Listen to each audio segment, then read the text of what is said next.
Now what we're going to do is we're going to start doing each week again the bad deal review. There's just enough properties. In fact, there was a few of them that we could have looked up. I even saw some in Virginia we could have done a bad deal review on. But this is one that happened in the last Los Angeles tax sale.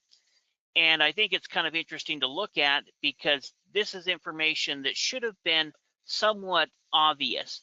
But as you got into the deed history, if we was looking at easement information, this would all become more apparent that this is a property that we would just want to avoid, and in fact, they ended up getting pretty aggressive in the bidding, but we'll kind of look through those details.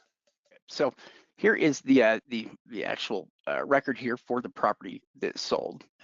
We can see it sold for $531,000. It opened up for $50,000, so it did bid up quite a bit. We have a location address on it though, but this is kind of the first sign of trouble right here. So we're looking at it, and they give the land like a value of $73,000, but again, this person paid $500,000 plus for this property. And so let's first pull it up here, and let's show everybody what it is here. Yeah, in fact, it was actually a few years ago, but I just come across it when I was looking through some old notes again.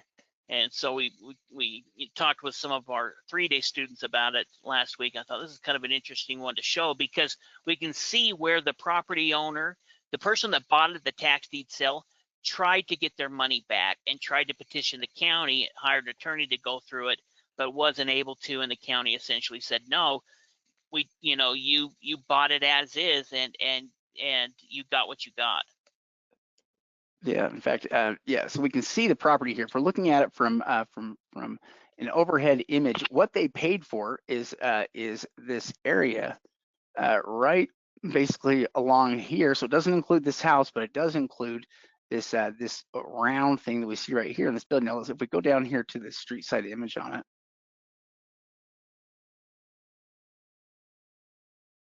and my browser is struggling here. Okay, there we go.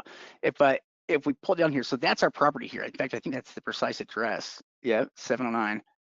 Okay, so looking at that, I don't know if you can tell, from looking at that here, but yeah, you've got a major problem here because that is not a house.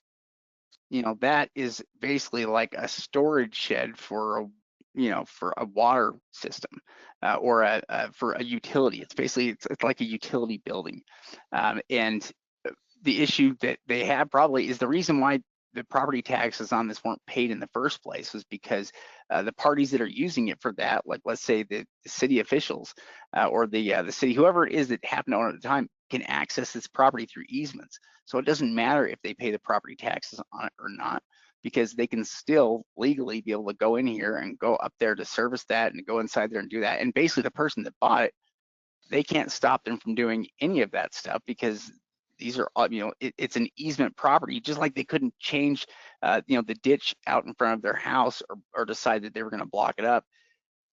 They can't do anything with what this property is being used for. And here's something else that Steve found when he was looking at this property here. Not only that, but I don't even know if they have legal access to it. I don't know if they can get behind the gate or not.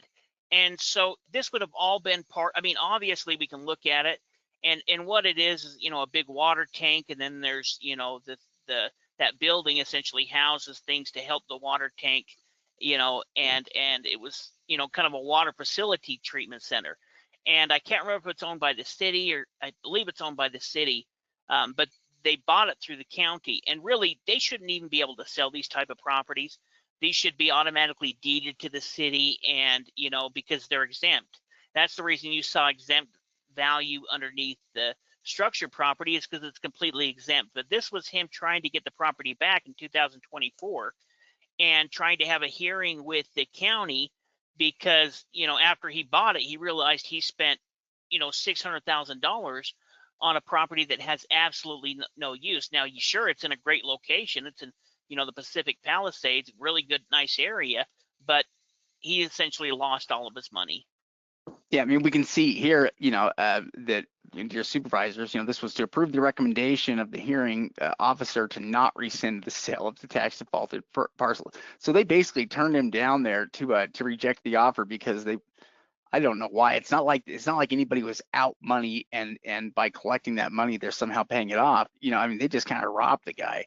Uh, you know, with him at least, I mean it was his own dumb fault for not doing, you know, some basic research on the property to make sure that he knew what it was and that it was a usable piece before he dropped, you know, that much on it. I mean, it'd be one thing if it was a bid for 20,000, but for 500,000 plus, it's a little bit crazy. But yeah, we can see here the above referenced parcel of real estate was sold in or around November 2022 by the treasurer at the auction here. Subsequently, Mr. Chad Smith for Verde Project LLC, the purchase of the property, petitioned your board to request the sale be rescinded. Yeah. Well, and you know, I think the county should have given him his money back, except for the opening bid amount. You know, and it started at 50,000, it bid it up to 560,000. You know, but these counties are ruthless, and so this is the reason why it's so important for us to do our due diligence. Or if there is liens or something like that on a property, we've negotiated with the city, and we at least have that in some type of writing form. Now that could be an email through the county official or something through the director saying, yes, we'll discount this if after you buy it. But this is the reason why we talk about so much about researching. You know, we talked about with our members tonight doing stage 2 due diligence, which is investor title searching. This would have all been found out if they would have looked through it. They really are such jerks. You know, they're like, you know,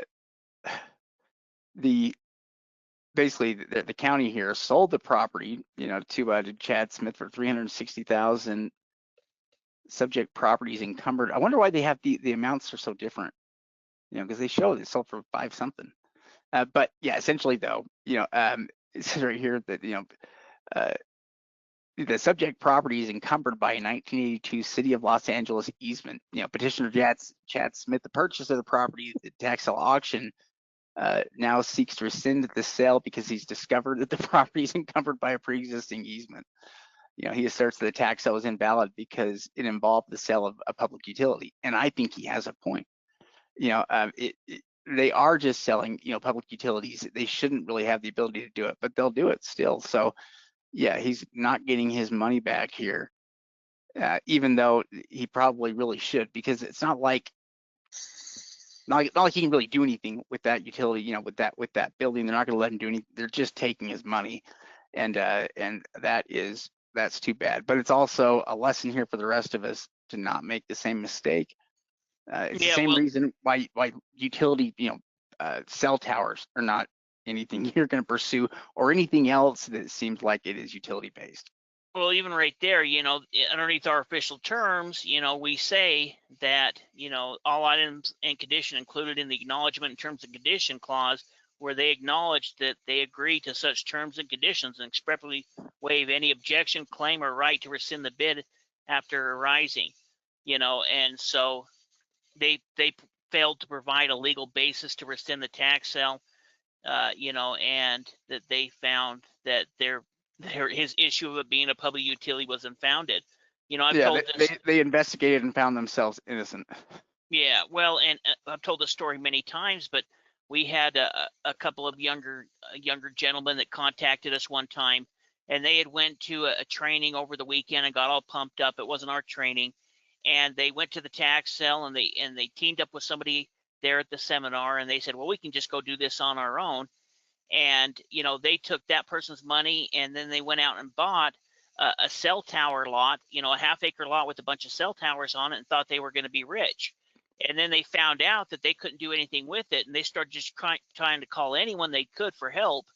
And you know, and we ended up answering our phone, and we tried to give them some advice with it, but there's really nothing you could do at that point, because you know, they had spent, I can't remember, it was 40,000.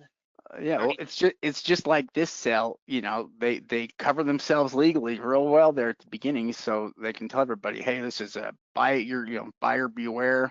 Anything that goes wrong is basically on you. And then when they conduct the sale, they've covered themselves legally from needing to rescind any of the offers. And so yeah, they won't do that, and you will end up being stuck, you know, with the property. So it's easy enough to avoid, though. I think everybody can probably see that if you were just looking at this property, you'd have questions, right? You know, you'd be asking yourself a lot of things, like, for instance, where did he value, where did this $300,000 or $500,000 value come from? Because based on what the county has and what we can see, I mean, it's not there. You know, Well, they give it $75,000 land value, but it's just not there. one thing to remember is that it wasn't just one bidder, it was 2 or 3 or 4. It didn't Yeah, give up to $540,000 by himself. He was the only one interested. It would have sold at the opening bid amount. There had to have been a number of different people that thought it was going to be a good investment. And maybe they looked at the land and said, well, these homes are selling for $2 or $3 million and they're only on, a 6,000 square foot lot. Look how big this is. We could do all these, even if we just put, 2 or 3 homes on it or whatever it is that they thought they could do in their head, without knowing the rules, automatically lost them over $500,000. And it's part of the reason why through our membership program, we're working with our students, and even through some of our YouTube videos and our podcast, we're trying to teach you what you need to do so that you don't go out and make a mistake. Can you make a ton of money in tax sales? Absolutely. Could you lose a lot of money in tax sales? Absolutely. We put out a video last year where somebody lost over $1 million by overpaying for a beach house, when they could have taken that money and got a beach house that was right next to it, that was 4 times as new and 4 times the size for less than they paid for it at the tax sale. yeah, yeah, we really do. It's interesting to see people, make mistakes. The vast majority of them, I mean, the good news is that we have to kind of dig to look for the mistakes. It's not like they're as common as good deals are. Good deals are kind of the norm with tax sales, or at least good profitable deals. Maybe not when we say good deals, maybe they're not selling for 10% of value or a very low amount, but good deals in general are the norm for tax sales. It's pretty rare for us to find something where we know somebody's losing a large amount of money based on a mistake they made like this. It doesn't happen that much. So if you just cover basic research, and if you go through stage 1 due diligence, this would have caught stage 1 due diligence would have caught this issue with the property, and it should have. Certainly though, stage 2 and stage 3 should have caught the issue as well, because you should have realized, that it wasn't a standard property that didn't have any comps. There would have been a lot of red flags. Yeah, well, and we don't see it as much with our students, but there's all kinds of properties that get purchased at tax sales, non-buildable lots that people bid up thinking that they're buildable lots. Structured properties that they haven't done on-site evaluations with, and that are in such bad condition that they're really buying a negative asset, not looking at government liens. We've seen properties that have hundreds of thousands of dollars of government liens against them. And so, there's all of these different risks out there that could be on a tax sale property. And we just need to make sure before we put out our money and bid on them that we've made sure that none of these things are going to apply, or if they do apply, we've worked that into our cost.